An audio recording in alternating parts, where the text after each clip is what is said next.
जोहार, नमस्कार, आदाब। मैं डॉक्टर अभय सागर मिंज, सहायक प्राध्यापक श्यामा प्रसाद मुखर्जी विश्वविद्यालय। हमारे साथ आज एक विशिष्ट अतिथि हैं, एक ऐसी शानदार शख्सियत जो शोध करने के लिए शायद 7 समंदर पार से आई हैं। आपके समक्ष मैं सभी दर्शकों को जोहार करता हूँ। हमारे प्रोफेसर डॉक्टर दिव्यराज सर, जो त्यूबिंगन विश्वविद्यालय जर्मनी और ज़ूरिक विश्वविद्यालय स्विट्जरलैंड, ये दोनों विश्वविद्यालय को रिप्रेजेंट करते हैं। कुछ समय पहले इनसे मुलाकात हुई थी और एक बहुत ही अनूठे विषय पे इन्होंने एक चर्चा छेड़ी थी कि आज के दौर में जो कठिनाई है, जो चुनौतियां हैं, उसको किस प्रकार से आदिवासी जीवन शैली को, और वो भी विशेष रूप से अति संवेदनशील जनजातियों, जिन्हें हम पीवीटीजी के नाम से जानते हैं, उनके जीवन के बीच जो संदेश है, उनकी जो वर्ल्ड व्यू है, जो फिलॉसफी है, उनके अध्ययन करके जो मॉडर्न समाज की जो चुनौतियां, उनको हम लोग सुधार करने का प्रयास कर सकते हैं। तो आपका बहुत बहुत स्वागत है डॉक्टर दिव्यराज। इस माटी से कैसा जुड़ाव है, अपने बारे में थोड़ा सा संक्षेप में बताएं। मानव जाति के सबसे लंबे भविष्य के लिए जो सबसे लंबा अतीत है, वहाँ से सीखने को बहुत कुछ है, इसके मुकाबले उन समुदायों से, समाजों से जो कि ऊंच नीच पर आधारित है।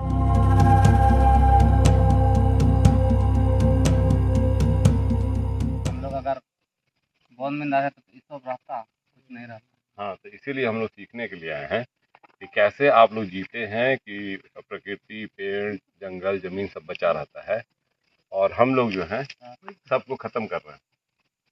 जैसे कि हम लोग हवाई जहाज से चलते हम हैं। लोग वन वाला आदमी है। जो यहाँ के वैसे समुदाय हैं, उसमें विश्व में अभी जो सबसे जो कम ऐसे समुदाय हैं, उसमें से एक है बिरहोर।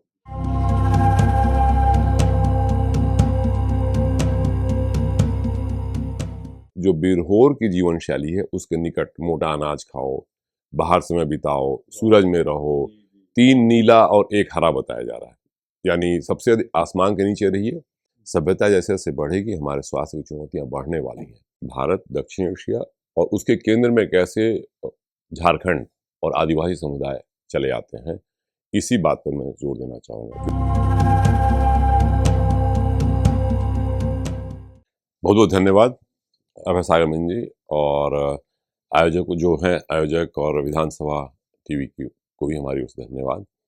और यह जो अवसर मुझे मिला है, इसका महत्व मैं समझ सकता हूँ, क्योंकि पहले जब हमारी बातचीत होती थी तो हमें ये इस बात का हर बार एहसास होता था कि मैं जर्मनी में और स्विट्ज़रलैंड में पढ़ाता हूँ, वहाँ पे, और हिंदी पढ़ाता हूँ और साथ में भारत का इतिहास, समाज, राजनीति, इन सभी विषयों के बारे में पढ़ाता हूँ। तो एक समस्या हम लोग के सामने आती है कि हम लोग जो भारत विद्या संस्थान है, उसका महत्व क्या है। जी। तो उसका भारत का महत्व आप बहुत तरह से आप उसको रेखांकित कर सकते हैं, लेकिन सबसे जो महत्वपूर्ण बात पढ़ाने के दौरान मेरे सामने आई, वो ये थी कि आप बहुत सारी उपलब्धियों की बात तो कर सकते हैं, परंतु सबसे बड़ी उपलब्धि जो दक्षिणी एशिया या भारतीय उपमहाद्वीप या भारत की है अभी विश्व में, मानव भविष्य के सामने जो चुनौतियां हैं, वहाँ पे उसके केंद्र में कैसे भारत, दक्षिण एशिया और उसके केंद्र में कैसे झारखंड और आदिवासी समुदाय चले आते हैं, इसी बात पर मैं जोर देना चाहूँगा। क्योंकि जैसे कि भारत और दक्षिण एशिया की विशेषताएं हम लोग जानते हैं कि यहाँ सबसे अधिक विश्व के धर्म है, वहाँ से निकले हैं, पटना और मगध के इस क्षेत्र से। मैंने अपनी पढ़ाई लिखाई पटना से शुरू की, फिर मैं दिल्ली विश्वविद्यालय में गया, वहाँ से हिंदू कॉलेज से मैंने इतिहास की पढ़ाई की, फिर जवाहरलाल नेहरू विश्वविद्यालय में मैंने 3 जगह मुझे प्रवेश मिला था, स्पेनिश, जर्मन और आधुनिक भारतीय इतिहास। मैंने चुना जर्मन साहित्य का मैंने अध्ययन किया। उसी सिलसिले में मुझे छात्रवृत्ति मिली, तो मैं गया छात्रवृत्ति लेने के लिए, यानी उसी सिलसिले में, शोध के सिलसिले में गया जर्मनी, हैम्बर्ग जी। और फिर वहाँ पे मुझे अवसर मिला पढ़ाने का, और पढ़ाने के दौरान ही धीरे धीरे मैंने जो जानता था इतिहास का मेरा ज्ञान था, तो उसका मैंने उपयोग करना शुरू किया और मुझे इसका लाभ मिला कि मैं जर्मनों को जर्मन भाषा में भारतीय इतिहास पढ़ा सकता हूँ। तो ये तो विशेषता थी। जी जी, बहुत बढ़िया। सर मैं ये जानना चाहूँगा कि जब आपसे चर्चा हो रही थी, आपने कुछ विशिष्ट संस्कृतियाँ के बारे में बात की। हम्म। 1-2 एग्ज़ाम्पल आप दे पाएँ यदि आप जो नेपाल के बारे में बात करते हैं ज़ोंगपू को और जो जापानीज़ सोसाइटी है, उनमें आप कुछ विशिष्ट संस्कृति देखते हैं और आपका जो कॉन्सेप्ट है या जो अवधारणा है, जिस पे आप अपनी पूरी रिसर्च को बेस कर रहे हैं और हमारा झारखंड की धरती का सौभाग्य है कि आपने इस स्थान को चुना और जहाँ झारखंड को एक विश्व पटल पर रखने का प्रयास करा। तो ये 2 1-2 सांस्कृतिक अगर आप उदाहरण देंगे तो दर्शकों को शायद समझने में आसानी होगी। जी। हाँ, जैसे कि हम लोगों ने उसको ऐसे पढ़ाना शुरू किया अभी कि विश्व के सामने अभी जो हम लोग के सामने है कि विश्व के सामने आर्टिफिशियल इंटेलिजेंस और पर्यावरण का लगभग ध्वंस, ये 2 छोर हैं हमारे। और इसके बीच में बहुत सारे प्रश्न आते हैं कि बचपन का भविष्य क्या होगा, बुढ़ापे का भविष्य क्या होगा, काम और करियर, स्ट्रेस या जो जैव विविधता है, यानी हर विषय पे जैसे जैसे कृषि पूर्व आदिवासी समुदायों के बारे में मुझे जानकारी मिलती गई, एक पूरी नई दुनिया खुलती चली गई। इस अर्थ में कि अब ये पता चला है, जो मानव शास्त्री हैं, ये पिछले कुछ वर्षों में स्पष्ट हो गया है कि मानव जाति अपने इस रूप में पिछले 3.5 लाख वर्षों से धरती पर है और कृषि और पशुपालन मुश्किल से 15,000 वर्ष पहले कुन चंद नदी घाटियों में, यानी अब सवाल यह नहीं रह गया है कि सबसे लंबे दौर में मानव जाति सभ्य क्यों नहीं हुई। अब सवाल उलट दिया गया है कि हम इतने लंबे दौर में सभ्य हुए क्यों, क्योंकि वह गतिशील संतुलन था प्रकृति के साथ और इतने कम समय में इतना ध्वंस जो हुआ है उसका रास्ता, एक संभव रास्ता, वो अंतिम रूप से नहीं कहा जा सकता है, वो हम लोग को कृषि पूर्व समुदाय जहाँ जहाँ बचे हुए हैं उसमें स्पष्ट रूप से बिरहोर, जो कि अभी भी बसे नहीं है और वो मानव जाति के इतिहास का 99% है, यानी सभ्यता अपवाद हो गई है और सभ्यता की अनुपस्थिति जो है वो नियम है। पालतू होना मानव जाति का सामूहिक तौर पे किसी मुट्ठी भर तबके का, यानी आज़ाद रहना हमारा नियम है, पालतू होना हम लोगों के लिए अपवाद है। और वो इसीलिए जो यहाँ के वैसे समुदाय हैं उसमें विश्व में अभी जो सबसे जो कम ऐसे समुदाय हैं उसमें से एक है बिरहोर। बिरहोर भी है। जी सर, आप ज़ोंगपू के बारे में कुछ बतला रहे थे इस सांस्कृतिक पहलू को और इसको अपनी अवधारणा से आप कैसे जोड़ते हैं? हाँ, उसी में कहा जैसे कि जो निकट भविष्य की चुनौतियां हैं, तो सबसे विकसित देश जो हैं वहाँ पे ऐसी चुनौतियां सबसे विकसित रूप में सामने आती हैं। अकेलापन, बूढ़ों का अकेलापन समस्या है और बूढ़ों का अकेलापन और बड़ी समस्या है। तो मध्यम रूप में हमारे यहाँ मिलती है और ये समस्या सबसे विकसित रूप में जापान में उसे कोदोकुशी कहते हैं। यानी बूढ़े मर जाते हैं अकेले, आपके पास सब कुछ है, सारा पैसा आपका बैंक से कट रहा है, हर किसी का एक निजी स्पेस होता है, कोई छेड़छाड़ नहीं करता है, 3 दिन बाद आपकी लाश पता चलती है। मुझे जानकारी मिली है कि कितनी कंपनियां जापान में सिर्फ इसी में लगी रहती हैं कि अकेले मरते बूढ़ों की लाश को कैसे मिटाएं। और दूसरी तरफ जांको है, जो कि नेवार समुदाय है नेपाल का। वहाँ पे आप 66 साल 6 महीने 6 दिन के होते हैं, 77 साल 7 महीने 7 दिन के होते हैं, 88 साल 8 महीने 8 दिन। तो आपका लगातार ओहदा ऊंचा होता जाता है, देवताओं के निकट आप जाते हैं और पूरा समुदाय मिलके उसका उत्सव मनाता है। बहुत बढ़िया। तो मैं नहीं कहूँगा कि अंतिम, लेकिन इन समुदायों से जो कि सभ्यता से जितना ही अधिक दूर हैं, जितना ही अधिक कम पालतू हैं, वहाँ से हम लोगों को मानव जाति के सबसे लंबे भविष्य के लिए जो सबसे लंबा अतीत है, वहाँ से सीखने को बहुत कुछ है, इसके मुकाबले उन समुदायों से, समाजों से जो कि ऊंच नीच पर आधारित है। जी, बहुत बढ़िया। सर, एक प्रश्न और इसके साथ जुड़ जाता है, जब आप ये सूचना दे रहे हैं, अहम सूचना दे रहे हैं। मेरे ख्याल से अभी 1 आध 2 दिन पहले आप अपने रिसर्च एरिया, फील्ड एरिया या क्षेत्र अध्ययन के लिए गए थे। कैसा एक्सपीरियंस रहा आपका? हमें तो वो जब भी मैं जाता हूँ और विशेष करके जो अति संवेदनशील समुदाय हैं जिनको मैं खोज रहा हूँ बेसब्री से, तो सीधा संबंध यही है कि जितना ही आप उनका रिजर्व नष्ट करेंगे, जैसे जंगल नष्ट होंगे तो आप पे निर्भर हो जाएंगे। तो भी बचा हुआ है जो जिन बिरहोर लोगों के पास गया, तो हम लोग की नज़र में जो सबसे निचला तबका है समाज का आर्थिक तौर पे, लेकिन उनके यहाँ पुरानी आदतों की ताकतें बची हुई, दिन का सबसे अधिकांश समय वो जंगलों में बिताते जी। और आज भी वो, जैसे कि जो चीज़ें मुझे पता चली, तो आप जैसे ही जंगलों में जाते हैं आपको लगता है क्या है कि अकेलापन, प्रकृति का नाश या बच्चों का जो बचपन है वो कितना स्ट्रेस से भरा हुआ है, बच्चों का भविष्य, यानी स्वास्थ्य, आप 8 घंटे 10 घंटे लैपटॉप के सामने बैठने को मजबूर हैं। आप नहीं काम करेंगे 10 घंटे लैपटॉप के सामने, तो कोई दूसरा है जो कम पैसे में और अधिक घंटे काम करेगा। बिल्कुल। उससे बाहर निकलने का रास्ता सिर्फ यही है। जो भविष्य में हमारे स्वास्थ्य की चुनौतियां हैं, सभ्यता जैसे जैसे बढ़ेगी हमारे स्वास्थ्य की चुनौतियां बढ़ने वाली हैं। तो आपके सारे जो मसल्स हैं उसका उपयोग होना चाहिए। तो पता चलता है कि हम लोग की देह में, जो कि पालतू नहीं थी, जंगल में दौड़ने के लिए हमारी देह बनी थी, वो आप उसको कंप्यूटर के सामने 8 घंटे बिठा नहीं सकते। तो उसका इलाज भी जो होगा वो हमें, आप देखेंगे कि स्वास्थ्य के सबसे नए जो हमारे समाधान बताए जा रहे हैं, वो जो बिरहोर की जीवन शैली है उसके निकट मोटा अनाज खाओ, बाहर समय बिताओ, सूरज में रहो, जी, जी। 3 नीला और 1 हरा बताया जा रहा है। यानी सबसे अधिक आसमान के नीचे रहिए, किसी तालाब या पोखर किनारे रहिए, नदी किनारे रहिए और हरी जो प्रकृति है उसके नजदीक। तो इसके अलावा और किसी को इलाज सूझ नहीं रहा है। पैलियो फूड खाइए आप जितना हो सके बाहर घूमिए टहलिए। यानी लगता क्या है कि ये सिर्फ उसकी भरपाई आप कर रहे हैं, जो जीवन शैली हमारी सबसे लंबी जीवन शैली से खो चुके हैं। तो सारी औषधियाँ सिर्फ हम लोगों को जो घुमंती आदिवासी जीवन शैली है उसके निकट पहुंचने की कवायद है, भरपाई है, और बहुत ही यानी बोलेंगे कि उत्कृष्ट कोटि की कवायद नहीं है। जी, बहुत बढ़िया सर, बहुत रोचक जानकारी मिली। एक दफ़े मैं थोड़ा साझा करना चाहूँगा कि मेलबर्न विश्वविद्यालय में कॉन्फ्रेंस के लिए गया था जो एंडेंजर्ड लैंग्वेज पे था, और उस समय एक प्रोफेसर से चर्चा हो रही थी, तो उन्होंने कहा कि डॉक्टर मीन्स हमारे पास स्टेट ऑफ आर्ट है, बड़ी-बड़ी मशीनें हैं, सॉफ्टवेयर है, सब चीज़ है। लेकिन सबसे अच्छी और एक स्ट्रेंज बात मैं बताना चाहूँगा कि the raw material lies with you people.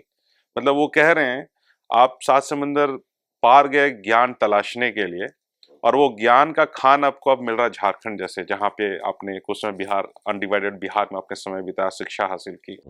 आप कैसे देखते हैं कि भारत जैसा देश या यहाँ के जो एकेडमिक क्लाइमेट है, किस प्रकार से इस चीज को, इसके महत्व को समझ सकते हैं, या आने वाले समय में ऐसा क्या करना चाहिए कि ये सामंजस्य बन सके कि अभी जो नए इनोवेटिव आइडियाज आ रहे हैं वो देख रहे हैं हम वेस्टर्न कंट्रीज से या वेस्टर्न ज्ञान से या पाश्चात्य ज्ञान से आ रहा है।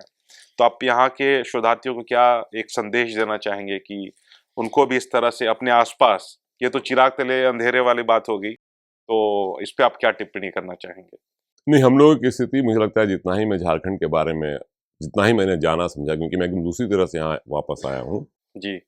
तो एकदम साफ लगता है कि हम लोग एक खजाने पे बैठे हुए हैं जिसके बारे में पता नहीं है कि उस संदूक में क्या क्या छुपा हुआ है। जी। तो हर सवाल पे आप नए तरह से सोच सकते हैं, और वहाँ पे आपको कोई कल्पना लोग नहीं है, वो जीती जाती दुनिया है, आपको पता नहीं स्त्री मुक्ति का सवाल हो। तो आप अगर जो भी नारीवाद है वो कभी नहीं सोचता है कि जो आज़ादी आदिवासी औरतों को भारत में है, वहाँ पे आप जाति प्रथा का सवाल है, वहाँ पे पितृसत्ता का सवाल है, वहाँ पे आपको गरीबी, अशिक्षा, जनता, हर चीज़ पे आपको जो देखने का नया नज़रिया मिलता है वो अद्भुत है। जैसे कि गरीबी के उन्मूलन का अर्थ यह नहीं होता है कि प्रति व्यक्ति आय बढ़ाई जाए। गरीबी उन्मूलन का अर्थ यह होता है कि व्यक्ति और समुदाय की बीच की दूरी का उन्मूलन किया जाए। बिल्कुल। व्यक्ति और समुदाय और प्रकृति के बीच की दूरी का उन्मूलन ही, उस अजनबीपन का उन्मूलन ही गरीबी का उन्मूलन होता है। नहीं तो तो इस प्रकार जो भी, जैसे कि एक अस्थायी स्वभाव मान लिया जाता है कि मानव जाति तो स्वभाव से ही, ये तर्क हमेशा दिया जाता है, सत्ता और पैसे के पीछे पागल है। आपको बिरहोलों का उदाहरण दे दीजिए, एकदम सरलता से उन तर्कों को आप निरस्त कर सकते हैं कि अगर ये मानवीय स्वभाव होता है कि जड़ जमीन और जोरू के लिए हम लड़ कट मरते हैं, तो वो तो हमारी परवरिश है। वास्तव में वहां जाएंगे तो उनको सरकार पीछे दौड़ रही है देने के लिए कि आप जड़ जमीन जोरू ले लीजिए, यानी जड़ और जमीन, और वो वहां से भाग रहे हैं। इसका माने कि आपका ये तर्क गलत है कि मानव स्वभाव से ही भ्रष्ट होता है, मानव स्वभाव से ही लालची होता है, मानव स्वभाव। तो आपका जो जितना ही जानेंगे कि कैसे 99% हमारा जो इतिहास है वो बिरहोरों के ही नजदीक वाला इतिहास है। यानी जो मानवता की स्वाभाविक मंजिल होगी वो बिरहोरों के समुदायों के ही निकट ज्यादा होगी, क्योंकि प्रकृति का नाश करके हम बच नहीं पाएंगे। और फिर स्वास्थ्य का भी सवाल मैंने जैसा बताया, जी। गरीबी का सवाल, जनसंख्या का सवाल, वहां पे कोई किसी को, जैसे जनसंख्या गरीबी के बारे में मैंने कहा कि गरीबी जो है वो सिर्फ प्रति व्यक्ति आय का की वृद्धि नहीं होती। गरीबी का उन्मूलन का अर्थ होता है व्यक्ति और समुदाय के बीच की दूरी का उन्मूलन, अजनबीपन का उन्मूलन, प्रकृति और समुदाय के बीच का। बचपन का संकट, जितना विकसित होते आप होते हैं बचपन इतना उसमें स्ट्रेस बढ़ता है, बच्चे आत्महत्या करते हैं जी सबसे ज़्यादा नंबर ला करके। और सबसे ज़्यादा एक अच्छी कहावत वो भी अफ्रीकी समुदायों से आई है, वो हर कोई जानता है, अक्सर आपने सुना भी होगा कि अच्छे बचपन के लिए पूरा गांव चाहिए। और जहां विकास हुआ है जापान में, वहां पे सबसे पहले सब हर जगह विकास का नियम है, उसे पैदाइशी दुश्मनी है विकास में और बचपन में, और अगले चरण में बच्चे ही गायब हो जाते। ये आपको हर जगह हो रहा है। तो अच्छे बचपन के लिए पूरा गांव चाहिए, हमने इसको एक भाषा के इसमें रूप में व्यक्त किया, लेकिन इसको उनके पास फिलॉसफी नहीं है, फिलॉसफी नहीं देते, वो जीते हैं उस जीवन को। और इसलिए सबसे ज्यादा जो सुखद बचपन था मानव जाति के इतिहास में, और जो जीवन बच्चों के लिए अच्छा नहीं है वो किसी के लिए अच्छा नहीं है। मैं इसमें जो प्रकृति है, प्राणी है, उनके ही बच्चों की बात कर रहा हूँ। तो वहां भी हम लोग उन्हीं से सीख सकते हैं कि कैसे केंद्र में हम लोग के जीवन के मनुष्य नहीं होना चाहिए। उसको बोलते हैं मानव केंद्रितावाद, उसी का अपराध है। तो ये सबसे नए दर्शन आ रहे हैं पश्चिम से, और हम जैसे भारत में आते हैं विशेष करके हम लोग के यहाँ प्रकृति का के प्रेम का पूजा का एक परंपरा रही है, लेकिन उसको वास्तव में जीना जैसे सही बात। वो आपको मिलेगा ऐसे ही समुदाय में जो जितना ही अधिक कम पालतू हुए। और वहाँ पे बच्चों का आप बचपन देख लीजिए, वहाँ पे जो धुमकुड़िया होता है, वहाँ पे जो घोटुल होता है, यानी उनमें ना तो स्ट्रेस था कि मेरे बच्चे तुम कहाँ बिकोगे। एक ही वाक्य में सारे माता पिता जी कैसे बिकोगे, अच्छे बिकोगे, परिवार तो रहा नहीं, वो तो लेबर सप्लाई की फैक्ट्री हो गई है, और खर्चा भी, जोखिम भी माता पिता ही उठाते हैं कि आपका जो है। तो उससे बचने का सबसे, अगर बचपन को बचाना है तो वहाँ भी हमको फिर जो सबसे ज़्यादा कम पालतू समुदाय हैं जो अभी तक सेटल डाउन नहीं किए हैं, इसीलिए मैं उनकी खोज में घूम रहा हूँ। जी, बहुत-बहुत धन्यवाद सर। एक चीज़ और जानना चाहूँगा, जब आप ये जो अपना कॉन्सेप्ट आप हमसे साझा कर रहे हैं, जो अवधारणा साझा कर रहे हैं, एक प्रश्न मेरे मन में स्वतः आ गया कि ये प्रैक्टिकली कितना पॉसिबल है? जो ज्ञान या शोध आएगा हमारे पास निकल के, वो उसका प्रैक्टिकल इम्प्लीकेशंस कितना हो सकता है? यानी मैं सबसे पहले इसको बोलूँगा कि हम इसके समाधान की तो बात करेंगे, परंतु किसी भी समाधानवाद के फेरे में नहीं पड़ेंगे, क्योंकि समाधानवाद से होता क्या है कि हमारे पास अंतिम सत्य है, हमने पहचान लिया है। सत्य प्रचार प्रसार की चीज़ होती नहीं है, सत्य जो है वो मिलजुल के खोजने की चीज़ होती है। तो वो जो बातचीत चल रही है उसमें किसी भी समाधान के बारे में, जैसे ही आप बिरहोर जैसे समुदायों के बारे में, आदिवासी समुदायों के बारे में जानकारी इकट्ठा करते हैं, तो आपको लगता है कि जो आपकी सबसे नए समाधान की अभी थ्योरी आप बता रहे हैं वो हमारे यहाँ दैनिक जीवन का हिस्सा है। तो आपकी बातचीत का स्तर तुरंत दूसरे चरण पे चला आता है कि आप जो सुझाव दे रहे हो, आप यहाँ के देखो, आप बोलते हो कि हमारे यहाँ भ्रूण हत्या हो रही है, तो आप खासी समुदाय को देखो, वहाँ तो माताएं जो हैं वो बेटियों की प्रतीक्षा करती हैं। वहाँ अफसोस क्या तुमको फिर से बेटा हो गया, क्योंकि सारी संपत्ति, तो आपके दिमाग में एक बात बैठ गई है कि हर व्यक्ति बेटा चाहता है। लेकिन खासी समुदाय के बारे में जानिए, तो आप उन लोगों को, चूंकि बेटी और वहाँ पे अच्छा खासा जो अच्छी खासी अर्थव्यवस्था भी उस मातृवंशात्मक में है, तो इससे इससे सबक मिलता है कि आप नारीवाद पे जितनी ही बातचीत करना चाहें कर ले, लेकिन एक बार वहाँ जो थ्योरी नहीं है, जहाँ पे वो दैनिक व्यवहार का जीवन का हिस्सा है, वहाँ से बातचीत शुरू करें, क्योंकि वहाँ तो मातृवंशात्मक समाज है, उनको सिखाने की क्या जरूरत है। तो तब भी वो संकट मुक्त नहीं है, इसीलिए आप वहाँ जाके सीख सकते हैं कि क्या संकट आ सकते हैं, जबकि हम जो अभी समाधान दे रहे हैं वहाँ पे वो सच्चाई है, सामाजिक सच्चाई है। तो समाधान के बारे में मैं यही कहूँगा कि समाधान को लेकर के हम लोगों को हमेशा उसको खुला रखना चाहिए कि ये समाधान है, उसके लिए हमारे पास सबसे बढ़िया जो हमारे पास भंडार है अनुभवों का और जवाबों का, चूँकि हमारे यहाँ 5000 साल का इतिहास है, तो चुनौतियों के जवाब का भी सबसे बड़ा भंडार हमारे पास है। तो हमारे इतना बड़ा जो इन्वेंटरी है उस पर बार बार लौट सकते हैं, और पूरी दुनिया के स्तर पर जो बहसें चल रही हैं, पैसे से मुक्ति की, काम से, स्ट्रेस से, प्रकृति के नाश से या बोर्डम से, तो उसके लिए हमारे यहाँ दक्षिण एशिया में, भारत में, इसके निकटवर्ती देशों में, और विशेष करके इसमें इसीलिए झारखंड जैसे राज्य की भूमिका बढ़ जाती है। वहाँ आप जाके देख सकते हैं, वहाँ के जीवन में रुपये पैसे का महत्व नहीं है। वहाँ तो, यहाँ तो सिखाया जा रहा है जाकर कि इसे आप लाभ कहते हैं, इसे आप हानि कहते हैं। वहाँ जाके यहाँ के, और फिर मुख्य साधारण में आपको बतलाते हैं कि मोह माया जो है वही सारे इसका जड़ है। तो भैया जहाँ मोह माया नहीं है वहाँ से सीखो। तो वहाँ तो कोई किसी को उपदेश नहीं देता है, उपदेश देने से आज तक कुछ न हुआ है न होगा। काम, क्रोध, मद, मोह, लोभ के चलते समाज में विषमता नहीं आती है। समाज में ऊंच नीच होने के चलते ही समाज में स्वार्थ और विषमता आती है। जी, बहुत बढ़िया सर, बहुत बढ़िया। बहुत रोचक जानकर आपने दोबारा पुनः साझा साझा किया। अब घर की काफ़ी बातें होगी। मैं ये जानना चाहूँगा, जो दर्शक हैं, खासकर युवा वर्ग या जो शोधार्थी हैं, तो मैं बस ये जानना चाहूँगा, जब घर की बातें काफ़ी हो गई, तो ये जो आप इनोवेटिव आइडिया लेके आए हैं, तो ये चर्चाएँ तुबिंगन यूनिवर्सिटी जर्मनी या ज़ूरिख में भी होती होगी। वहाँ के छात्रों का कैसा रुझान पाते हैं वहाँ इन सब चीज़ों को लेके? अभी वहाँ पे हम लोग के सामने एक संकट खड़ा हो गया, जैसे कि दुनिया के सारे विश्वविद्यालयों में, विशेष करके पश्चिम में, कि चूंकि आपको डिग्री जो मिलती है और खास करके आर्टिफिशियल इंटेलिजेंस के ज़माने में, ऑटोमेशन के ज़माने में, बहुत तेज़ी से जो नौकरियां हैं वो घटने वाली हैं। यानी छात्रों की संख्या बहुत तेज़ी से घट रही है हमारे यहाँ। तो उससे निपटने के लिए भी हम लोगों ने सोचा है कि आप जिन चुनौतियों से भिड़ रहे हैं, उसके लिए ज़रूरी है कि आप दक्षिण एशिया का महत्व समझें, और वहीं पे हमको भारत का दक्षिण एशिया के अध्ययन का केंद्र, और छात्र जो कि बहुत ज़्यादा नहीं है तो इसलिए मैं नहीं बता सकता हूँ, लेकिन हम लोगों का लगातार जो है इस तरह का जो तरीका है वो लोगों को और छात्रों को काफ़ी अच्छा लगा है। अभी सबसे पिछले पिछले सेमेस्टर में लोगों ने पढ़ाया कि दक्षिण एशिया को क्यों जाने हम, तो जो हम लोग के पास छात्रों की ओर से फीडबैक आया है तो बहुत ही अच्छा है, क्योंकि इस तरह से दक्षिण एशिया के बारे में आप पढ़ाते हैं तो सब कुछ बहुत ज़्यादा संस्कृत और उन चीज़ों से जो उच्च संस्कृति पर केंद्रित है, और उसको हम लोग हटा करके दूसरी ओर डालना चाह रहे हैं कि ये सब बहुत कम सभ्यताओं में से एक है दक्षिण एशिया, भारत, जहाँ के अभी भी आदिवासी 8 से 10% बचे हुए हैं। यानी प्राचीन जो भी सभ्यताओं के केंद्र हैं या आधुनिक, वहाँ पे आदिवासियों, मूल निवासियों को जैसे नष्ट किया गया है, तो हमारे यहाँ बहुत बड़े सौभाग्य की बात है कि ये बचे हुए हैं, और इसीलिए हम लोग के जो चुनौतियों के जवाब का हमारे पास जो भंडार है वो इतना बड़ा और इतना समृद्ध है। अभी भी बहुत सारी चीज़ों को हम लोग बेचने की बात सोच नहीं सकते हैं।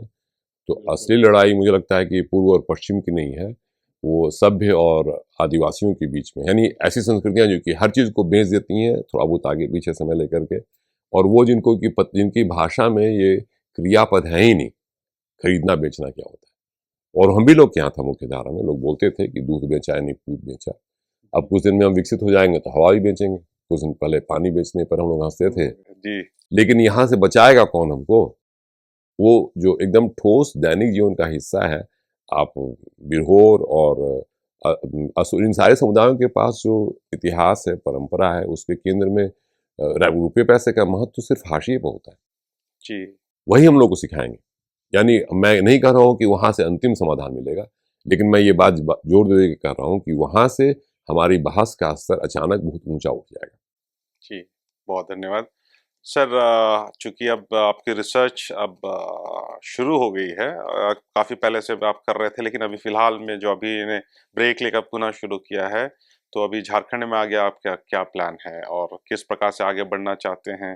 यानी एक तो हमारे दिमाग में ये बात ही स्पष्ट हो गई है कि एक तरफ आप मानव जाति के निकट भविष्य की चुनौतियों को आप देखते हैं, उसको हम लोगों ने सिलसिलेवार ढंग से, जैसे कि जो पढ़ाया भी, उसमें बढ़ता हुआ अकेलापन हो, यानी अकेला बुढ़ापा, बचपन का गायब होना, प्रकृति का नाश होना, या बोर्डम की समस्या, इन सबों को की आप सूची बना करके और एक एक करके आप देख सकते हैं कि हम लोग दक्षिण एशिया का अध्ययन का तरीका बदल सकते हैं, और उसके केंद्र में हम लोग जो ऐसे समुदाय हैं वो केंद्र में चले आएंगे, और उसमें भी केंद्र में, जैसा कि मैंने कहा कि झारखंड जो ऐसे समुदायों का केंद्र है, वो अपने आप निकट भविष्य में हम लोग चाहेंगे कि वहाँ उसको स्थापित करें। क्योंकि मैं फिर से कहूँगा कि जैसे यहाँ पे आखेटक घुमंतु समुदाय बचे हुए हैं, इसीलिए मैं जोर दे रहा हूँ वहाँ जाके बार बार, क्योंकि वो 99% है, वो अगले 10 साल में ये समय की खिड़की बंद हो जाएगी। अभी भी उनके अंदर वो आदतें बची हुई हैं जो हजारों लाखों साल तक के जो मानव जाति ने प्रकृति को बचाते हुए जैसे जीवन में गुजारा था, बचपन को, हर चीज़ को, वहाँ से उसका मैं बहुत ज़्यादा गौरवगान, उसको समझते हुए उसके सीमाओं को, उसकी अंधी नकल नहीं बल्कि सोच समझ करके कैसे उसे कितना कुछ सीखा जा सकता है। तो उस तरह से आप देखें तो आपको दक्षिण एशिया अध्ययन को, दक्षिण एशिया अध्ययन केंद्रों को अपना पूरा उसमें पुराने जो तरीके थे उसे बदल करके वहाँ पे आपको ध्यान मिलाना पड़ेगा। एक और उदाहरण मैं दे सकता हूँ कि ये रामदयाल मुंडा जी की पुस्तक थी, और वो उसमें जो असुर कहानी है, जी तो बताया उन्होंने कि कैसे असुरों के पास लॉ टेक्नोलॉजी थी, और वो बहुत ही सुंदर कहानी, उसका हिंदी और अंग्रेजी में अनुवाद किया उन्होंने, और उसकी प्रति मुझे मिली, तो उसका मैं प्रयोग करता हूँ। अनुवाद हिंदी अंग्रेजी में है तो मैं बच्चों को दिखा सकता हूँ कि इन लोगों के पास अपने समय की सबसे आधुनिक टेक्नोलॉजी, और पूरे समुदाय ने देखा, और सिंगबोंगा की कहानी है वो, कि कैसे उसका बुरा असर पड़ रहा है समुदाय पर और प्रकृति पे, दोनों पे। तो एक तरह से स्वेच्छा से सबसे नई टेक्नोलॉजी का पूरा समुदाय जो है, या तो उसका उपयोग घटा देता है या उसको छोड़ देता है। ये बिल्कुल वैसे ही क्रांतिकारी बात है जैसे कि आज का समाज देखिए कि कितना बुरा असर आर्टिफिशियल इंटेलिजेंस, नैनो टेक्नोलॉजी या रोबोटिक्स का होने वाला है हम लोग के भविष्य पे, प्रकृति पे। तो स्वेच्छा से हमारा जो समाज है वो कभी वैसा कोई साहस भरा कदम उठा सकता है जो असुर समुदाय ने करके दिखाया है। इसमें हम लोग गर्व होना चाहिए कि उनके पास था और उन्होंने छोड़ दिया। आज कोई बोले कि आर्टिफिशियल इंटेलिजेंस का क्या, आर्टिफिशियल इंटेलिजेंस हो, नेट GNR उसे कहते हैं, नैनो टेक्नोलॉजी, रोबोटिक्स, ये सारा जो आप कर रहे हैं उसके नतीजे अच्छे नहीं होने वाले हैं। और हम लोग आज से निर्णय लेते हैं कि आज से, अभी तो आप 50 साल हो गए आपको सस्टेनेबल शब्द का की माला। बिल्कुल बिल्कुल बिल्कुल। तो आपने पिछले 50 साल में कुछ किया है आपने, ना अगले 50 साल में आप कुछ करने जा रहे हैं। तो जो रास्ता है वो सिर्फ आपको निकालेगा, क्योंकि आपने इन चीज़ों पर ध्यान ही नहीं दिया। और आपको जो सबसे विकसित देश है वहाँ पे कोई भी आपको आर्किटेक्ट समुदाय बचा नहीं है जो कि जर्मन बोलता हो, कोई भी आर्किटेक्ट समुदाय नहीं बचा है जो कि अंग्रेजी बोलता हो, कोई भी आर्किटेक्ट समुदाय नहीं बचा है जापानी बोलता हो।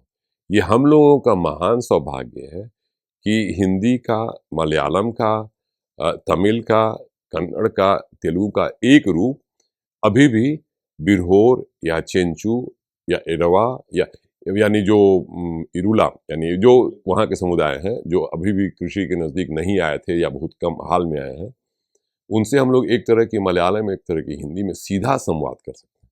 जी यानी आप उनसे पूछ सकते हैं कि हमको बताओ, और वो भैया सिद्धांत उद्धांत नहीं बताते हैं। ये हम लोग का काम है वहाँ जाके खोजना, क्योंकि वो जीते हैं और उनके लिए उनको मस्ती मारने से उनको फुर्सत ही नहीं होती है। अगर उनका जीवन छोड़ दिया जाए तो वो कोई दौड़ के फैक्ट्री में काम नहीं करता है। आपने जंगल काटे हैं, उसी अनुपात में उनकी निर्भरता हमारे ऊपर बढ़ी है। एकदम एक जैसे आपने जंगल काटे, जड़ी बूटियां छीन ली, तो वो भी मांग करने लगे कि हमें भी स्कूल दो, हमें भी सड़क दो, हमें भी अस्पताल दो। ये एक ऐसी ही बात है जैसे कि कुछ लोगों को आप एक कमरे में बंद कर दें और सिर्फ एक दरवाजा खोल दें, तो पूरी जो भीड़ है वो तो सिर्फ उसी दरवाजे की तरफ भागेगी ना। आप अचानक उसमें क्या करें, बत्ती बुझा दें, तो भीड़ कहाँ जाएगी? उसी दरवाजे की ओर। तो आप उस समय बहुत सारा आप जनतांत्रिक आप ओपिनियन सर्वे करें तो हर कोई बोलेगा हमें विकास चाहिए। आपको पूछना चाहिए कि उस बत्ती को बुझाने वाले हाथ कौन थे। बिल्कुल, बहुत बढ़िया सर। अब औपचारिक संवाद से अनौपचारिकता की तरफ बढ़ रहे हैं थोड़ा, एक फॉर्मल वे में कि मैंने जो प्रश्न पूछे और लगता है अगर कुछ छूट गए हो और आप कुछ ऐड ऑन करना चाहते हैं तो प्लीज़, क्योंकि हम अपने कार्यक्रम के अंतिम पड़ाव की तरफ हैं, अगर कुछ छूट गया हो तो प्लीज़ आप ऐड ऑन कर दें। हाँ, नहीं, जैसा कि मैंने यही कहने की कोशिश की है कि दक्षिण एशिया अध्ययन की जो नई पद्धति जिसको मैं खोज रहा हूँ, उसका सबसे बड़ा लाभ ये है कि बहुत सारी चीज़ें हम लोगों के, यानी पिटी पिटाई बातों से हम इतना यानी उसको इतना मान के बैठते हैं उस पर आप सहजता से सवाल उठा सकते हैं। जैसा कि मैंने कहा कि अब से कोई नहीं बोल सकता है कि मानव जाति का स्वभाव है सत्ता और पैसे के पीछे भागना, क्योंकि आपको पता है कि बहुत सारे समुदाय हैं भारत में और विश्व में भी कि उनको सरकार, ये नहीं होता कि वो लोग रुपये पैसे के पीछे भाग रहे हैं, उनको एक कट्ठा ज़मीन चाहिए, उनको रहने के लिए पैसे चाहिए, बल्कि वो छोड़ के भाग जाते हैं। तो इसका सबसे अच्छा तो ये एक पहला है। ऐसे करके लगभग 41 झूठ जो हैं उसको हम लोगों ने चिन्हित किया है कि ये हम लोग के दिमाग में बिठा दी गई, और हम लोग बातचीत करते हैं वो मान करके, जैसे कि विकास होगा तो पलायन रुक जाएगा। सबसे ज़्यादा विकसित जो राज्य हैं भारत के, वो ये आरोप लगाते हैं कि बिहार और झारखंड वाले बाहर चले जाते हैं, विकास होगा तो वो नहीं पलायन करेंगे। और दिलचस्प बात ये है, ये भी झूठ है। सबसे जो विकसित राज्य वाले हैं भारत के, वही सबसे ज़्यादा बाहर पलायन करते हैं। सबसे ज़्यादा दिल्ली वाले पलायन करते हैं, सबसे ज़्यादा पंजाब वाले पलायन, यानी विकास से पलायन तक गया हुआ है। हाँ, ये विकास से पलायन नहीं रुकता है। आप अगर मजदूर हैं तो आप हमेशा इसी फ्रेम में रहें कि कहाँ हम कैसे अपने आप को बेचें। जहाँ आपको पता चलेगा कि इसी काम के हमको चौगुने पैसे कहीं और मिलते हैं, तो आप बेचैन हो जाते हैं, आपको लगता है आपका जीवन व्यर्थ हो गया। ये है मजदूर होना। तो समस्या विकास का अर्थ ही है कि बड़े पैमाने पर मजदूरों का उत्पादन। इतने बड़े संख्या में लोग कभी इतिहास में, माना जाती है कि इतिहास में अपने को बेचने के लिए बेचैन नहीं हुए थे। तो इसमें विकास से क्या फ़र्क पड़ने वाला? आप सिर्फ ये होगा कि आपके सबसे ज़्यादा जो विकसित राज्य हैं दुनिया में, चीन सबसे ज़्यादा लोग बाहर भागते हैं और फिर जापान से बाहर गए थे। तो इस तरह से झूठ है, जैसे कि स्वार्थ और लोग के अंदर जो काम, क्रोध, मद, मोह, लोग स्वार्थ है, लोग स्वार्थी हो गए, इसीलिए समाज में विषमता आ गई। सच्चाई एकदम इसकी उल्टी है। जहाँ जहाँ समाज में ऊंच नीच ज़्यादा होगी वहाँ पे लोग, वहाँ पे जहाँ भी असुरक्षा ज़्यादा होगी वहाँ के लोग सहज रूप से स्वार्थी होंगे, सहज रूप से वो रुपये पैसे को के पीछे पागल होंगे। जहाँ पे वो नहीं होगा वहाँ पे आप देखेंगे। तो इस तरह से दो झूठ मैंने बताया कि आपको पलायन से विकास, विकास से पलायन रुकेगा। दूसरा कि ये मानव स्वभाव है। तीसरा ये था कि स्वार्थ लोगों में बढ़ता है, स्वार्थान्धता या स्वार्थ में लोग पागल हो जाते हैं किसी का, क्योंकि लोगों में क्योंकि समाज में उससे विषमता बढ़ती है। ठीक इसकी उल्टी है सच्चाई। समाज में इतनी विषमता बढ़ेगी, लोग उतने ही स्वार्थी होंगे। तो ऐसे करके आप हर चीज़ के बारे में सोच सकते हैं। ये 41 है, जैसे कि टेक्नोलॉजी के विकास से क्या है, हमारा जीवन आसान हो जाएगा और जितनी ही नई टेक्नोलॉजी आती है हमारे काम के घंटे बढ़ जाते हैं। आज हम लोग बेडरूम में से काम कर रहे हैं, तो ये भी झूठ फैलाया जाता है। या फिर ये बताना कि लोगों को अच्छी अच्छी बातें बतानी चाहिए अच्छी अच्छी किताबों से, तो ये तो काम आप 5000 साल से कर रहे हैं। धार्मिक ग्रंथों में लिखा हुआ है कि सदा सच बोलो, कहाँ लिखा हुआ है दूसरे को मारो। तो उपदेशों से कुछ नहीं होता है। तो और जो यहाँ का इतिहास सबसे पुराना है तो आप बता सकते हैं, ऋग्वेद में लिखा हुआ है कि सत्य का मुंह जो है स्वर्ण ने ढक रखा था। तो आपको पता था कि झूठ नहीं बोलना चाहिए, लेकिन कहाँ अंतर। तो आप हर चीज़ पे आपको एक नया जो देखने का तरीका है वो 41 है, इसलिए मैंने 3-4 अभी आपको उदाहरण दिए।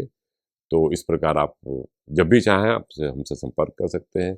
मैं अपना पता अभय सागर जी के पास बता दूंगा और हर किसी का स्वागत है। मेरी जो ऑनलाइन क्लास होगी उसमें भी स्वागत है, लेकिन दक्षिण एशिया अध्ययन को हम लोग नए तरह से उसका आयोजन करना चाहते हैं कि एक सोचने का, समझने का नया तरीका, कम से कम आदिवासी समुदाय जो कि पालतू नहीं थे सबसे लंबे दौर को, ताकि हम आर्टिफिशियल इंटेलिजेंस और पर्यावरण का संकट नहीं, पर्यावरण का जो समूल नाश हो रहा है उस दौर में हम लोग उसके लिए जो कुछ मिलजुल के कर सकते हैं, उस दिशा में क्या क्या हम लोग मिलजुल के करने की बात है।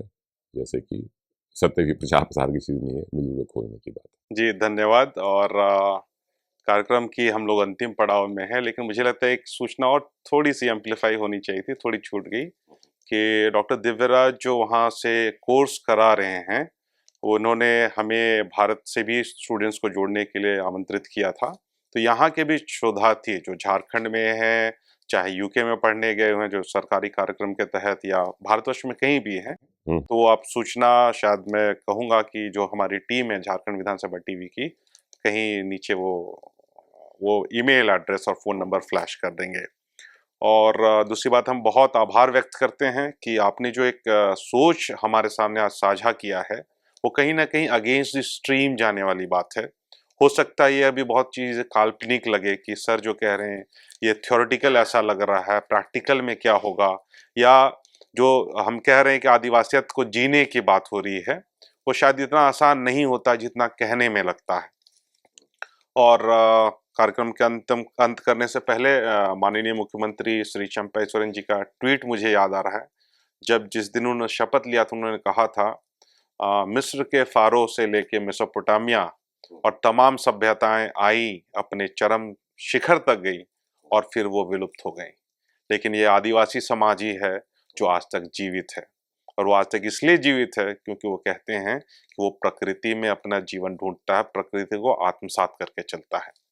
और बहुत बहुत आभार व्यक्त करूंगा माननीय विधानसभा अध्यक्ष जी का, श्री रविन्द्रनाथ महतो जी, उनकी टीम और दर्शकों का मैं पुनः आभार व्यक्त करता हूं। जैसे कि एक बात जो अक्सर जनसंख्या का विस्फोट की बात की जाती है और गरीबी को जोड़ दिया जाता है, तो जैसे ही आपको थोड़ा बहुत अंदाजा होगा तो ये बात समझ में आती है कि जनसंख्या का विस्फोट नहीं होता है, वो बेसिकली वो होता क्या है कि नौकरों और पालतुओं की जनसंख्या का विस्फोट होता है। तो समस्या यह नहीं है कि जैसे कि शब्दावली में है कि आप दूसरे को जब जैसे ही आप जैसे ही एक दूसरे मानव को संसाधन के तौर पे देखना शुरू कर देते हैं, तभी से जनसंख्या का संकट शुरू होता है। यानी जब घुमंतु घुमंतु जो जब जब जब तक घुमंतु आखेटक समाज था, तो स्त्री की देह एक बहुत ही प्राकृतिक लय में थी प्रकृति के साथ। और जैसे ही कृषि आती है, कृषि को तो अब सबसे बड़ा धोखा ही बताया गया है आज के सबसे जो, क्योंकि आप कृषि के लिए सबसे पहले आप बछड़े को बधिया करते हैं, उसकी एक एक बहुत ही संगठित हिंसा है, फिर आप उसका दूध चुराते हैं। तो ये सारी चीज़ें इसी के चलते धरती का सीना चीरते हैं। तो इसलिए ऐसे समुदाय बहुत महत्वपूर्ण होते हैं। तो वहाँ पे मनुष्य की देह को आप संसाधन के तौर पर देखते ही नहीं थे। जैसे ही आपने देखना शुरू किया तो कहीं जनसंख्या बढ़ जा रही है, कभी जनसंख्या घट जा रही है। तो इसके केंद्र में समस्या यह नहीं है कि जनसंख्या का विस्फोट हो रहा है। आप जनता की देह को, लोगों की देह को संसाधन के तौर पर जब से देखना शुरू करते हैं, प्रकृति को संसाधन के तौर पर देखना शुरू करते हैं, तो संसाधनवादी सोच जो है वो आपको कभी जनसंख्या को बढ़ा देगी, वो आपको लगने लगेगा कि बढ़ गई है, और वो भी कृत्रिम है, और जनसंख्या को कभी घटा देगी। जैसे कि आपको जापान में जितने विकसित देश हैं वहाँ जनसंख्या आपके कितनी मेहनत कर लें, चीन की जो अजीब हालत आप देख रहे हैं, कभी सरकार बोलती है जनसंख्या बढ़ा दो, कहीं बोल रही है घटा दो। यानी जैसे कि जैसे कि आप बत्ती जला बुझा सकते हैं और लोगों के निजी जीवन पे आप नियंत्रण स्थापित करते हैं कि आप अभी बच्चे अधिक पैदा कर दो, चाहे स्त्रियों को बोलो कि जब जनसंख्या घट रही हो तो बोल दिया कि आप घर चले जाओ, आप आदर्श स्त्री का रोल निभाओ। जैसा कि हिटलर ने किया कि जब भी उसको जरूरत थी लड़ाने के लिए सैनिकों की, तो स्त्रियों का जो आदर्श रूप है उसको प्रचारित किया गया। और जब अर्थव्यवस्था को जरूरत पड़ती है कि हमको और चाहिए श्रम शक्ति, तो आप किसी से कम नहीं हो, आप भी आकर के पुरुष का मुकाबला कर सकते हैं। यानी यह जो पुरानी लोगों को संसाधन के तौर पर देखना, वो अपने आप में सबसे बड़ी समस्या है। और जनसंख्या विस्फोट को या जनसंख्या की भयानक कमी को की जड़ वहाँ पे है। और हम लोग के यहाँ जो विश्वविद्यालय में विभाग होते हैं, हमारे यहाँ जो जो प्रशासन होता है, मैनेजमेंट होता है, जो पहले भी था, वहाँ तो विभाग का नाम ही होता है मानव संसाधन विभाग। यानी कोई आप खुलेआम औजार कहे तो आप उसकी बुरी दुर्गत बना देंगे। लेकिन ये हिम्मत होती है सरकारों की कि हम लोग को संसाधन के तौर पर कहती है कि हमें बोलती है कि हम कैसे घोड़ों के लिए बहुत ही रसीली घास कैसे बने, हमारा ही काम जैसे हो गया है। और आदिवासी समुदाय की इसीलिए हम लोग यहाँ बार बार लौट के आते हैं कि वहाँ पे कोई सबसे लंबे दौर में न कोई मालिक था, न कोई नौकर था, न कोई क्या नाम है दास था, न कोई दास स्वामी था, न कोई किसी का कोई शब्द ही नहीं है। बहुत सारी भाषाओं में आप पता करेंगे न भिखारी के लिए कोई शब्द है, न वहाँ पे कर के लिए कोई शब्द है, न पुलिस के लिए कोई शब्द है, न टैक्स के लिए कोई शब्द है, न धन्यवाद के लिए। धन्यवाद के लिए। तो ये सारी चीज़ें कल्पना लोग की चीज़ें नहीं है। यही हम लोग की सबसे बड़ी उपलब्धि होगी कि इसको हम लोग मुख्य धारा का एक नया कॉमन सेंस बनाएं। ये मेरा काम है जिसकी लगा हूँ, ताकि इन सारी चीज़ों को हम लोग और भी बहुत सारी बातें कर सकते हैं, लेकिन ये मुझे लगा कि अक्सर गरीबी के बारे में लोग बातचीत करते हैं, उसे जनसंख्या विस्फोट से जोड़ देते हैं, गरीबी उन्मूलन का अर्थ क्या होता है, इन सभी चीज़ों पे हम लोग नई तरह से बचपन का ये बहुत बड़ी समस्या है। दिल्ली में मैंने एक बच्चों के डॉक्टर से बात की थी, फिल्म का नाम था मेरा 20 साल बाद की दिल्ली। तो वो फिल्म है, जब आप लोग चाहें तो मैं दिखा सकता हूँ, यानी वो अपलोड भी कर सकता हूँ, वो है सब कुछ। उसी सिलसिले में मैंने पूर्वी दिल्ली के उस बच्चों के डॉक्टर से पूछा था कि अपने पिछले 20 साल के अनुभव के आधार पर बता सकते हैं अगले 20 साल में बच्चों का भविष्य कैसा होने वाला है दिल्ली। वो डॉक्टर साहब बहुत बड़े चिंतक नहीं है, उन्होंने छूटते ही कहा कि बच्चों में पिछले 20 सालों में दिल्ली में, आज से 10 साल पहले की बात है, फिल्म मैंने बनाई थी 2013 में कि दिल्ली 20 साल बाद कैसी होगी, छूटते ही कहा कि पिछले 20 साल में दिल्ली में बच्चों पे स्ट्रेस इतना बढ़ा है कि अगर हम लोग बच्चों में स्ट्रेस कम करना चाहते हैं तो जो कुछ अब तक हुआ है उसे मैं नष्ट कर। जी जी। और उसका अगला चरण ही हुआ कि बच्चे ही गायब हो जाएंगे। और ये एकदम एक ही चीज का दूसरा, एक तरफ बचपन गायब हो रहा है और उसी अनुपात में जंगल में जो पशु पंछी हैं, यानी तो उसके केंद्र में है विकास। विकास का कोई मानवीकरण नहीं हो सकता है। जैसे कि कोई बोले कि उसको कैसे कहेंगे कि विकास का कितना ही मानवीकरण कर दें आप, लेकिन मालिक की दौलत कभी नौकर की दौलत हो नहीं सकती। स्वतंत्र मानवीय गतिविधि और काम में वही अंतर है जो आज़ाद रहने और पालतू एवं सभ्य होने में है। जैसे कि नाचना गाना, खेलना कूदना, दोस्तों का स्वागत करना, माँ बनना या गले लगना, ये सारी सहज मानवीय गतिविधियां हैं। परंतु जैसे ही ये मानवीय गतिविधियां हमारे जीवन के आय का महत्वपूर्ण प्रमुख आधार हो जाती हैं, तो ये सारी गतिविधियां काम में तब्दील हो जाती हैं। जैसे नाचना गाना एंटरटेनमेंट इंडस्ट्री हो जाता है, खेलना कूदना स्पोर्ट्स इंडस्ट्री का हिस्सा हो जाता है। यानी जैसे कि कोई क्रिकेट खेल रहा है लेकिन अचानक वो चाहता है कि हम एक स्पोर्ट्स पर्सन बन जाएं, तो वो एक तरह से होने वाले भविष्य के खेल उद्योग का हिस्सा बन चुका है। और सिर्फ मुट्ठी भर खिलाड़ी सफल होते हैं, बाकी सब कैसे अपने ही ऊपर किस तरह के यातना पहुंचाते हैं उसके बारे में हम अलग से बात कर सकते हैं। तो इस प्रकार खेलना कूदना स्पोर्ट्स इंडस्ट्री हो गया, नाचना गाना एंटरटेनमेंट इंडस्ट्री हो गया, बातचीत करना टॉक शो हो गया, या इसको हम आगे बढ़ाएं दोस्तों का स्वागत करना हॉस्पिटलिटी मैनेजमेंट हो गया।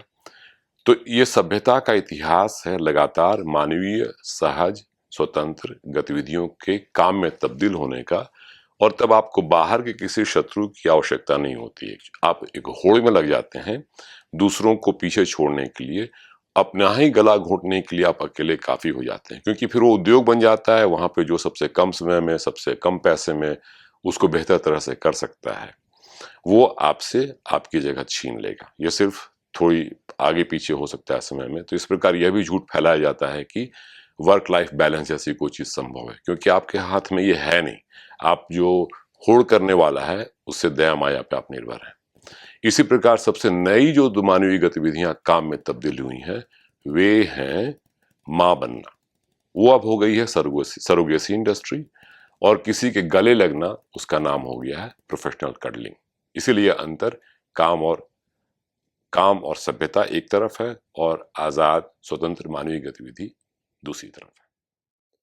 तो ये सब कहने के लिए जितना आपको देगा वो, तो इसलिए विकास पर सवाल उठाना बहुत जरूरी है, और ये नहीं कहना सभ्यता पे सवाल उठाना बहुत जरूरी है, काम और करियर पे बिना किसी किंतु परंतु के। और ये समझ कोई बहुत रेडिकल समझ नहीं है, किसी भी एंथ्रोपोलॉजी की अच्छी किताब में का ये यानी कख होगा कि सबसे लंबे दौर में हम आजाद थे, कोई किसी का पालतू नहीं था, कोई किसी का नौकर नहीं था, किसी को डर नहीं था। और इसीलिए नैतिकता के भी आधार पर, यानी वो हम लोगों को आकर के बोलते नहीं कि हमारी तरह रहो, हमारी तरह खाओ पियो, हम पे टैक्स नहीं लगाते हैं, हमारी तरफ बहुत, हम ही लोग उनके घर में घुस करके, यानी युद्ध की तरह है विकास। यानी हम जो विशेष करके कृषि पूर्व आदिवासी हैं, उनकी बात मैं बार बार कह रहा हूँ, कृषि पूर्व आदिवासी, क्योंकि वो उनकी जो जीवन शैली है उसमें स्पष्ट है, ये बहुत महत्वपूर्ण बात है कि वो मानव केंद्रिता के विरोधी हैं। यानी कि वो जब जीते हैं तो वो हम लोगों को, जो शहर में रहने वाला मध्यम वर्ग है, हम लोगों को जीने दे सकते हैं और किसी को नष्ट नहीं करेंगे। हमारी जीवन शैली ही ऐसी है कि उनका प्रति मिनट उनका संहार और संपूर्ण नाश के बगैर हमारा अस्तित्व एक मिनट संभव ही नहीं है। हमारे जो इतने हवाई जहाज हैं उसके लिए बॉक्साइट, आप जंगली यानी हमारे लैपटॉप और हमारे हवाई जहाज और हमारे किचन में जो चम्मच है, ये सब जंगली जीव जंतुओं और आदिवासियों के रक्त से लथपथ है जी। तो वो हमें जीने दे सकते हैं, लेकिन हम उनको नहीं जीने सकते। और फिर आप इस बात की करेंगे कि हमने उनको बचा लिया, आपने कैसे बचाया? वो तो जब तक वो बचे हुए आप बचे हुए, और आप उनकी ये माने कि हम लोग यानी सिर्फ ये मान के चलते हैं कि वो इतने सरल हृदय हैं कि वो हम पे आरोप भी लगाने की हिम्मत नहीं करते। जी, बड़ी बात कर दी आपने। जी, झारखंड विधानसभा टीवी को उनकी तीसरी वर्षगांठ के लिए बहुत बहुत बधाई, शुभकामनाएं। बहुत मजबूती से 3 वर्षों का ये दौर चला जहां इन्होंने बहुत सारे आदिवासी, मूलवासी और यहाँ के जो ज्वलंत मुद्दे रहे उन पे निरंतर चर्चा करते आए हैं। जी, बहुत बहुत धन्यवाद। जोहार, नमस्कार, आदाब। हाँ, नमस्कार, आदाब।